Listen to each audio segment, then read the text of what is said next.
देशात जागोजागी जाणीवपूर्वक हिंदू हिंदू जन आक्रोश मोर्चे काढण्यात येत आहेत. यात मोठ्या संख्येने मुख्यतः ब्राह्मण तथाकथित स्वयंघोषित क्षत्रिय जाती आणि भटांच्या भ्रमजाळात अडकलेल्या ओबीसी जातीमधील काही अंधभक्त सहभागी होताना दिसत आहेत.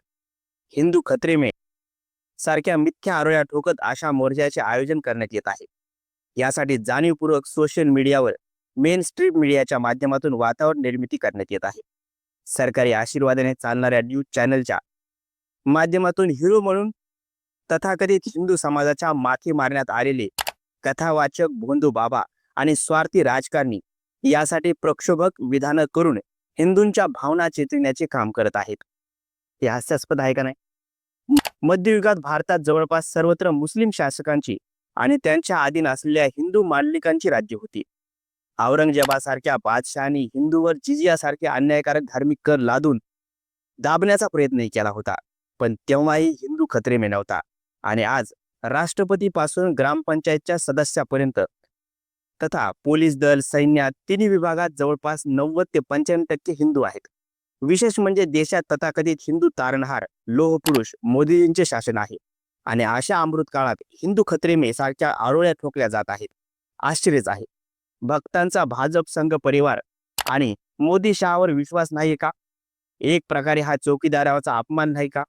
मोदी सारख्या अवतारी पुरुषाच्या नेतृत्वाखाली चालणाऱ्या तथाकथित कट्टर हिंदू शासनकर्त्याच्या काळात इतिहासात कधी नव्हे तो हिंदू खतरे में आला आहे.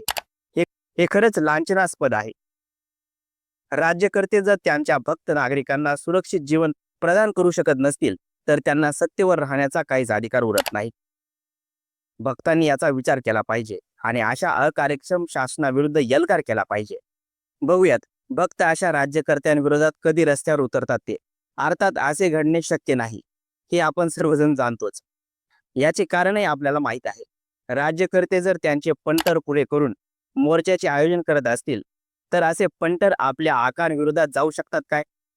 देशात मुसलमानाविरुद्ध वातावरण तयार करून समाजाचे ध्रुवीकरण करायचे आणि त्याचा वापर सत्ता हस्तगत करण्यासाठी करायचा, असा हा स्वार्थी आणि धूर्त डाव आहे.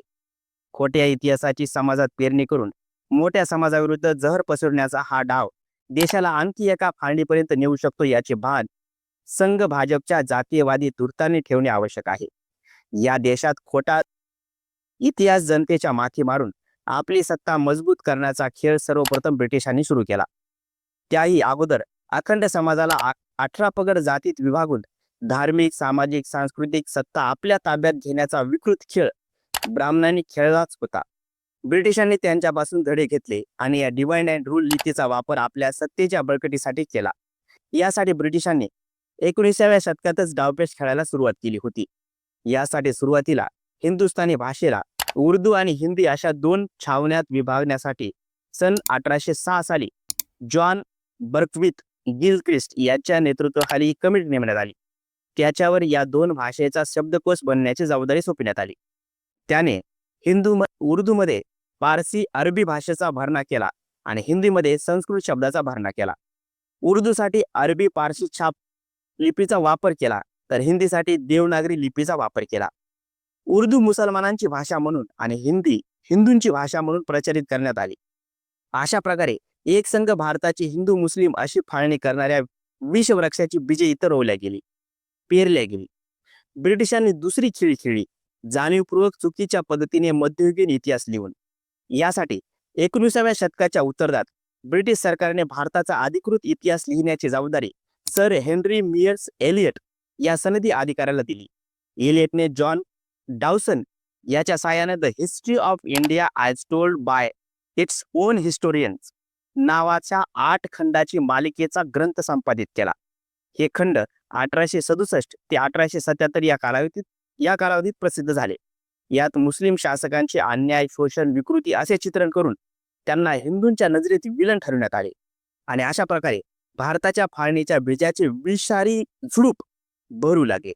या खोट्या आणि चुकीच्या इतिहासाचा पुढे मुस्लिम लीग आणि हिंदू महासभा यांनी आपल्या स्वार्थी राजकारणासाठी वापर करून घेतला आणि त्यातूनच सन 1947 मध्ये भारताचे 2 तुकडे झाले.